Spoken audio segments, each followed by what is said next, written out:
ಕಬ್ಬು ಬೆಳೆಗಾರರ ಹೋರಾಟಕ್ಕೆ ಈಗ ಸರ್ಕಾರಕ್ಕೆ ಒಂದು ರೀತಿ ಬಿಸಿ ತುಪ್ಪ ಆಗಿದೆ ಈ ಹೋರಾಟ. ಹೆಚ್ಚುವರಿ ದರ ನೀಡೋದಕ್ಕೆ ಮಾಲೀಕರು ಒಪ್ತಾ ಇಲ್ಲ. ಈ ಕಡೆ ರೈತರ ಹೋರಾಟ ಆಕ್ರೋಶದ ಕಟ್ಟೆ ಒಡೆದಿದೆ. ರೈತರು ಬಗ್ತಾ ಇಲ್ಲ, ಸಕ್ಕರೆ ಕಾರ್ಖಾನೆ ಮಾಲೀಕರು ಜಗ್ತಾ ಇಲ್ಲ. ಇದರ ಮಧ್ಯೆ ರಾಜ್ಯ ಸರ್ಕಾರಕ್ಕೆ ಒಂದು ರೀತಿ ಇಕ್ಕಟ್ಟಿನ ಪರಿಸ್ಥಿತಿ, ಬಿಸಿ ತುಪ್ಪ ಆಗಿದೆ. ನೋಡಿ ಈ ದೃಶ್ಯಗಳನ್ನು ನೋಡಿ ನೀವು. ಅಲ್ಲಿ ರೈತರ ಆಕ್ರೋಶ ಯಾವ ಮಟ್ಟಕ್ಕಿದೆ ಅಂತ ಹೇಳಿ.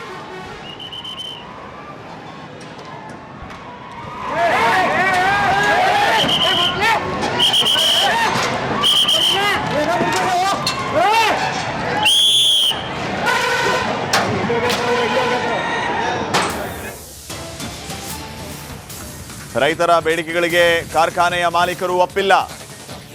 ಮತ್ತೊಂದು ಸುತ್ತಿನ ಸಭೆ ನಡೆಸುವುದಕ್ಕೆ ಸಿಎಂ ನಿರ್ಧರಿಸಿದ್ದಾರೆ. ಸಿಎಂ ಸಭೆಗೂ ಮುನ್ನ ಕಾರ್ಖಾನೆ ಮಾಲೀಕರ ಪ್ರತ್ಯೇಕ ಸಭೆಯನ್ನು ನಡೆಸಿ ಕಾರ್ಖಾನೆಯ ಮಾಲೀಕರು ಚರ್ಚೆಯನ್ನ ಮಾಡಲಿಕ್ಕಿದ್ದಾರೆ. ಸಿಎಂ ಜೊತೆಗಿನ ಮೀಟಿಂಗ್ ಗಿಂತ ಮುಂಚೆ ದರ ನಿಗದಿಯ ಬಗ್ಗೆ ಕಾರ್ಖಾನೆಯ ಮಾಲೀಕರು ಚರ್ಚೆ ಮಾಡಲಿಕ್ಕಿದ್ದಾರೆ. ಸಭೆಯಲ್ಲಿ ಸ್ಪಷ್ಟ ನಿರ್ಧಾರ ಕೈಗೊಳ್ಳಲಿಕ್ಕಿದ್ದಾರೆ ಮಾಲೀಕರು. ಕಬ್ಬು ಬೆಳೆಗಾರರ ಬೇಡಿಕೆಗೆ ಮಾಲೀಕರು ಅಸ್ತು ಎಂದಿಲ್ಲ. ಇದು ಈಗ ಒಂದು ರೀತಿ ಸರ್ಕಾರ ಇಕ್ಕಟ್ಟಿಗೆ ಸಿಲುಕುವಂತೆ ಮಾಡಿದೆ. ನೋಡಿ ಈ ದೃಶ್ಯಗಳನ್ನು ತಾವು ಗಮನಿಸ್ತಾ ಇದ್ದೀರಿ. ರೈತರ ಆಕ್ರೋಶ ಯಾವ ಮಟ್ಟಿಗೆ ಇದೆ ಅಂತ ಹೇಳಿ. ಡಿಸಿಎಂ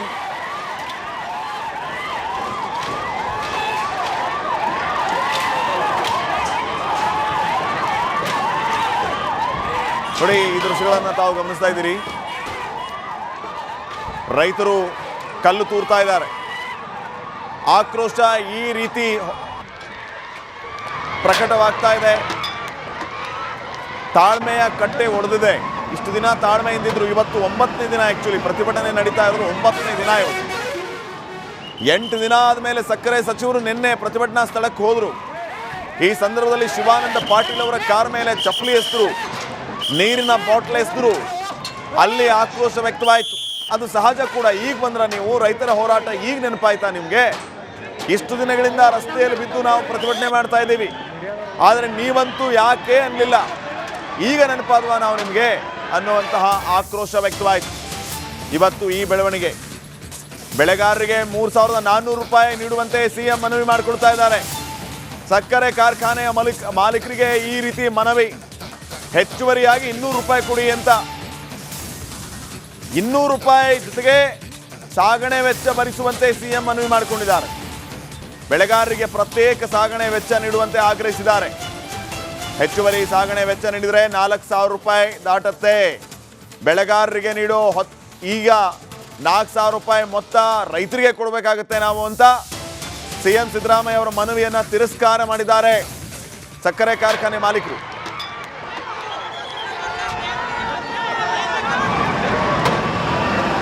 ನೋಡಿ ಈಗ 200 ರೂಪಾಯಿ ಕೊಡಿಯಪ್ಪ ಹೆಚ್ಚುವರಿಯಾಗಿ ಅಂತ ಕೇಳಿಕೊಂಡಿದ್ದಾರೆ. ಆದರೆ ಮಾಲೀಕರು ಅದಕ್ಕೆ ಒಪ್ತಾ ಇಲ್ಲ. ಇದೇ ಈಗ ರೈತರ ಆಕ್ರೋಶಕ್ಕೆ ಕಾರಣ ಆಗ್ತಾ ಇದೆ.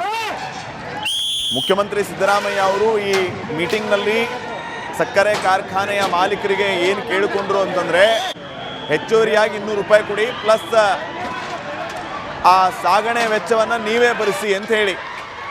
ಸಾಗಾಟದ ವೆಚ್ಚವನ್ನು ನಾವು ಭರಿಸಿ ಮೇಲೆ ಮತ್ತೆ 200 ರೂಪಾಯಿ ಕೊಟ್ಟರೆ ರೈತರಿಗೆ ಕೊಡಬೇಕಾಗುವ ಮೊತ್ತವೇ 4,000 ರೂಪಾಯಿ ದಾಟುತ್ತೆ.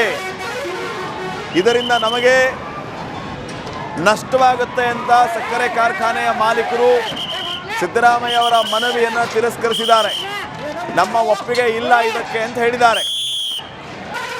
ಹೀಗಾಗಿ ಈಗ ಮತ್ತೊಂದು ಸುತ್ತಿನ ಮಾತುಕತೆಗೆ ಮುಂದಾಗಿದ್ದಾರೆ ಮುಖ್ಯಮಂತ್ರಿಗಳು. ಮುಖ್ಯಮಂತ್ರಿಗಳು ಮತ್ತೊಂದು ಮೀಟಿಂಗ್ ಅನ್ನು ಮಾಡಲಿಕ್ಕಿದ್ದಾರೆ ಶುಗರ್ ಫ್ಯಾಕ್ಟರಿ ಓನರ್ಸ್ ಜೊತೆಗೆ.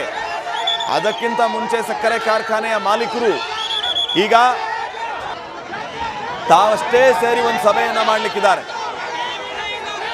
ಆ ಸಭೆಯಲ್ಲಿ ಒಮ್ಮತದ ನಿರ್ಧಾರಕ್ಕೆ ಬರ್ತಾರಾ ಅಥವಾ ಒಂದು 50-100 ರೂಪಾಯಿ ಹೆಚ್ಚು ಕಡಿಮೆ ಮಾಡಿಕೊಂಡು ಒಪ್ತಾರಾ ಮಾಲೀಕರು? ಇದು ಈಗ ಸದ್ಯಕ್ಕಿನ ಪ್ರಶ್ನೆ ಆಗಿದೆ. ಇವನ್ ನಿನ್ನೆಯೂ ಕೂಡ ಆ ಇಂಚಗೇರಿ ಮಠದ ಸ್ವಾಮಿಗಳು ಅಲ್ಲಿ ಹೇಳ್ತಾ ಇದ್ರು, ನೀವು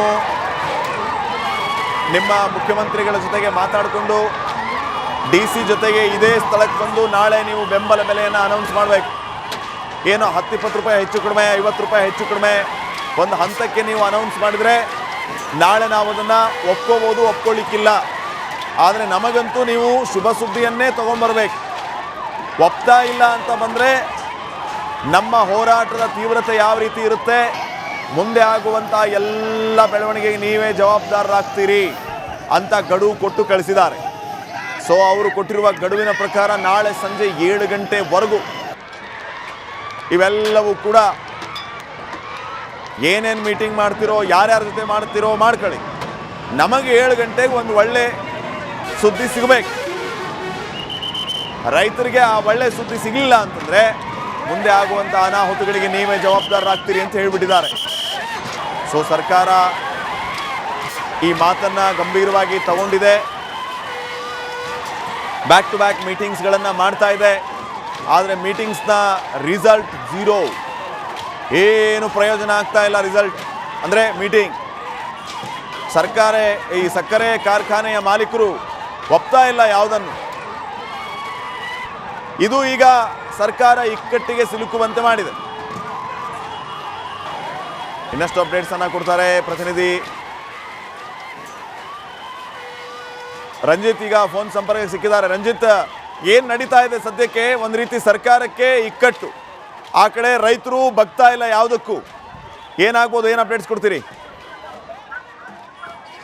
ಪಾಟೀಲ್, ಯಾವುದೇ ಕಾರಣಕ್ಕೂ ಒಂದೇ ನಿಮಿಷ ರಂಜಿತ್, ವಾಪಸ್ ಬರ್ತೀನಿ. DCM ಮಾತಾಡ್ತಾ ಇದ್ದಾರೆ, ನೋಡೋಣ.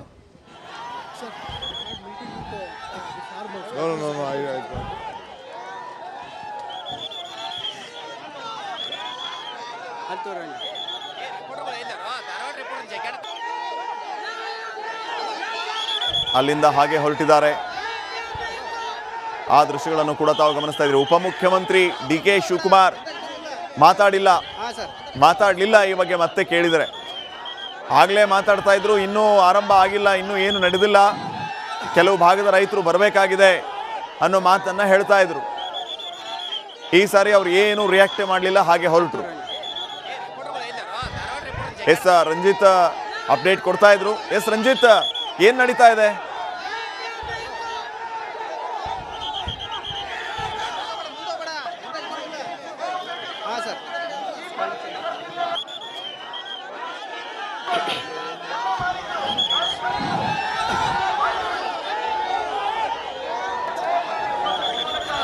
ಶ್ರೀಪಾದ್ ಪಾಟೀಲ್, ಯಾವುದೇ ಕಾರಣಕ್ಕೂ ಕೂಡ ನಾವು ಈ ಹೋರಾಟವನ್ನ ಇಲ್ಲಿ ಕೈ ಬಿಡೋದಿಲ್ಲ.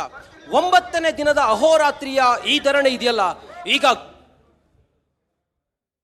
ಹತ್ತರಗಿಯಲ್ಲಿ ಸಂಪೂರ್ಣವಾಗಿ ರಾಷ್ಟ್ರೀಯ ಹೆದ್ದಾರಿಯನ್ನ ಬಂದ್ ಮಾಡ್ತಾ ಇದ್ದಾರೆ. ಗುರ್ಲಾಪುರದಲ್ಲಿ ಹೇಗಿದೆ ಈ ಹೊತ್ತಿಗೆ ಹೋರಾಟದ ಕಹಳೆ ಅಂತ ಕೇಳಿದ್ರೆ, ಸಹಸ್ರಾರು ಸಂಖ್ಯೆಯ ಜನ, ಸಾವಿರ ಬೇರೆ ಬೇರೆ ಸಂಘಟನೆಯ ಜನ ಇವತ್ತು ಬಂದಿದ್ದಾರೆ. ಗುರುಗಳು, ಸಂತರು, ಸಾಧುಗಳು ಎಲ್ಲರೂ ಕೂಡ ಜೊತೆ ಆಗ್ತಾ ಇದ್ದಾರೆ. ಲಕ್ಷಾಂತರ ಜನಕ್ಕೆ ವೇದಿಕೆಯಾಗಿ ನೋಡಿ ಪ್ರತಿಭಟನಾ ಇರೋದನ್ನ ತಾವು ಗಮನಿಸ್ತಾ ಇದ್ದೀರಿ. ಬಹುತೇಕ ಇವತ್ತು ಸರ್ಕಾರ ಯಾವುದೇ ಒಂದು ತೀರ್ಮಾನ ಮತ್ತೆ ಸಂಪರ್ಕಿಸುವಂತಹ ಪ್ರಯತ್ನವನ್ನ ಮಾಡ್ತೀವಿ.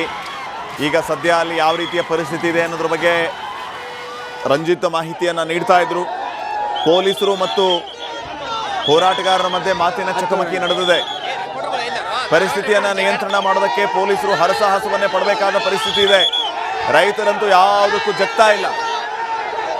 ನಾವೇನು ಇವ್ರ ಮನೆ ಆಸ್ತಿ ಕೇಳಿದೀವ, ನಾವು ಬೆಳೆಯೋದಕ್ಕೆ ದುಡ್ಡು ಕೇಳ್ತಾ ಇದ್ದೀವಿ, ಅದನ್ನು ಕೊಡಲಿಲ್ಲ ಅಂತಂದರೆ ಇದು ರೈತರ ಪ್ರಶ್ನೆ ಆಗಿದೆ. ಹೇಗೆ ಸಂಭಾಳಿಸ್ತಾರೆ ಈಗ ಸರ್ಕಾರದವರು ಅನ್ನೋದೇ ಈಗ ದೊಡ್ಡ ಕ್ವಶನ್ ಮಾರ್ಕ್. ಇದು ಒಂದು ರೀತಿ ಸರ್ಕಾರಕ್ಕಂತೂ ಈಗ ಧರ್ಮ ಸಂಕಟ. ಆದರೆ ಸರ್ಕಾರ ಗಟ್ಟಿ ನಿರ್ಧಾರ ಮಾಡಿದರೆ ಅವ್ರಿಗೇನು ಧರ್ಮ ಸಂಕಟ ಅಲ್ಲ. ಇದು ಮಾಲೀಕರಿಗೆ ಖಡಕ್ ಆಗಿ ಸೂಚನೆ ಕೊಡಬೇಕು. ನಿಮಗೆ ಲಾಭನೋ ನಷ್ಟನೋ, ನೀವು ರೈತರಿಗೆ ಇಷ್ಟು ದುಡ್ಡು ಕೊಡಿ ಅಂತ ಹೇಳಬೇಕು. ಆಗಲ್ಲ ಅಂತಂದರೆ ಫ್ಯಾಕ್ಟ್ರಿ ಮುಚ್ಕೊಂಡು ಹೋಗ್ರಿ ಅಂತ ಹೇಳಬೇಕು. ಸರ್ಕಾರ ಮಹತ್ವದ ನಿರ್ಧಾರ ತಗೋಬೇಕು, ಫ್ಯಾಕ್ಟ್ರಿಗಳನ್ನು ನಡೆಸಬೇಕು, ಅದೇ ಮುತುವರ್ಜಿಯನ್ನು ವಹಿಸಿ. ಆದರೆ ಇಲ್ಲಿ ಆಗ್ತಾ ಇರೋದೇನು, ನಿನ್ನೆಯಿಂದ ರೈತರು ಹೇಳ್ತಾ ಇರೋದಿದೆ, ಸಕ್ಕರೆ ಕಾರ್ಖಾನೆ ಮಾಲೀಕರ ಲಾಬಿಗೆ ಸರ್ಕಾರ ಮಣಿತಾ ಇದೆ. ಹಿಂಗಾಗಿ ಅಷ್ಟೊಂದು ಇಂಟ್ರೆಸ್ಟ್ ಅನ್ನ ಸರ್ಕಾರ ತೋರಿಸ್ತಾ ಇಲ್ಲ, ಖಡಕ್ ಸೂಚನೆಯನ್ನ ಕೊಡ್ತಾ ಇಲ್ಲ ಅಂತ ಹೇಳಿ ರೈತರು ಆರೋಪ ಮಾಡ್ತಾ ಇರೋದು. ಇದು ಇಲ್ಲಿ ಸರ್ಕಾರ ನಡೆದುಕೊಳ್ತಾ ಇರುವಂತಹ ರೀತಿಯನ್ನ ಗಮನಿಸಿದ್ರೆ ರೈತರ ಮಾತಲ್ಲಿ ನಿಜಾಂಶ ಇದೆ ಅಂತ ಅನಿಸ್ತಾ ಇದೆ. ಸರ್ಕಾರ ಯಾರ ಮುಲಾಜಿಗೆ ಬಾಗ್ತಾ ಇದೆ, ಖಡಕ್ ಸೂಚನೆಯನ್ನ ಯಾಕೆ ಕೊಡ್ತಾ ಇಲ್ಲ ಅನ್ನೋದು ಸದ್ಯಕ್ಕಿನ ಪ್ರಶ್ನೆ. ಆಯ್ತು, ಅಳೆದು ತೂಗಿ ಒಂದು ಹಂತಕ್ಕಾದ್ರೂ ಬಂದು 3,500 ರೂಪಾಯಿ ಕೊಡಿ ಅಂತ ರೈತರು ಕೇಳ್ತಾ ಇದ್ದಾರೆ. ಈ ಕಡೆ ಸಕ್ಕರೆ ಮಾಲೀಕರು, ಸಕ್ಕರೆ ಕಾರ್ಖಾನೆಯ ಮಾಲೀಕರು ತಮ್ಮ ನಿರ್ಧಾರವನ್ನು ತಿಳಿಸಿದ್ದಾರೆ, ನಮಗಾಗಲ್ಲ 3,500 ರೂಪಾಯಿ ಕೊಡೋಕ್ಕೆ ಅಂತ. ಸರ್ಕಾರ ಇಲ್ಲಿ ಮಧ್ಯಸ್ಥಿಕೆಯನ್ನು ವಹಿಸಿ ಏನು ಮಾಡಬೇಕು, ಹೆಚ್ಚು ಕಡಿಮೆ ಒಂದು ರೇಟಿಗೆ ಹೊಂದಿಸ್ಬಿಡ್ಬೇಕು. ಸರ್ಕಾರ ಈ ಕಡೆ ಮಾಲೀಕರನ್ನು ಒಪ್ಪಿಸ್ಬೇಕು, ಈ ಕಡೆ ರೈತರನ್ನು ಒಪ್ಪಿಸ್ಬೇಕು. 3,500 ಆಗಲಿಲ್ಲ ಅಂತಂದ್ರೆ 3,450 ಅಥವಾ 3,400 ಈ ರೀತಿ ಈ ಕಡೆ ರೈತರಿಗೂ ನುಕ್ಸಾನ ಆಗಬಾರ್ದು, ಮಾಲೀಕರಿಗೂ ತೊಂದರೆ ಆಗಬಾರ್ದು ಅಂತಂದ್ರೆ ಸರ್ಕಾರ ಮಧ್ಯಸ್ಥಿಕೆಯನ್ನು ವಹಿಸಿ ಒಂದು ಅಂತಿಮ ನಿರ್ಧಾರಕ್ಕೆ ಬರಬೇಕು. ಆದರೆ ಅದು ಆಗ್ತಾನೇ ಇಲ್ಲ, ಸರ್ಕಾರ ಆ ಗೋಜಿಗೆ ಹೋಗ್ತಾ ಇಲ್ಲ ಅಂತ ಅನಿಸುತ್ತೆ. ಹಿಂಗಾಗಿ ಈ ಕಡೆ ಪ್ರತಿಭಟನೆಗಳು ಜೋರಾಗ್ತಾ ಇದೆ. ಸರ್ಕಾರ ಖಡಕ್ ಸೂಚನೆಯನ್ನು ಕೊಡಬೇಕು, ಮುಖ್ಯಮಂತ್ರಿ ಸಿದ್ದರಾಮಯ್ಯ ಅವರು ಗಟ್ಟಿ ನಿರ್ಧಾರ ಮಾಡಬೇಕು. ಆದರೆ ಅದು ಯಾವುದು ಕೂಡ ಆಗ್ತಾ ಇಲ್ಲ. ಮನವಿ ಮಾಡ್ಕೊಳ್ತಾ ಇದ್ದಾರಂತೆ. ಮನವಿ ಯಾಕೆ ಮಾಡ್ಕೋಬೇಕು, ಸೂಚನೆ ಕೊಡಬೇಕು.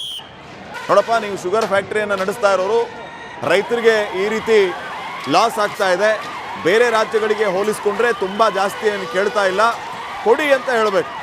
ಆದರೆ ಅದು ಆಗ್ತಾ ಇಲ್ಲ. ಪಕ್ಕದ ಮಹಾರಾಷ್ಟ್ರದಲ್ಲಿ ಜಾಸ್ತಿ ಕೊಡ್ತಿದ್ದಾರೆ, ಹರಿಯಾಣ ಪಂಜಾಬಲ್ಲಿ ಜಾಸ್ತಿ ಕೊಡ್ತಾರೆ, ಉತ್ತರ ಪ್ರದೇಶಲ್ಲಿ ಜಾಸ್ತಿ ಕೊಡ್ತಾರೆ. ನಮ್ಮ ರಾಜ್ಯದಲ್ಲಿ ಯಾಕೆ ಕೊಡಬಾರ್ದು? ಉತ್ಪಾದನೆಯೂ ಕೂಡ ಜಾಸ್ತಿ ಇದೆ ನಮ್ಮ ರಾಜ್ಯದಲ್ಲಿ.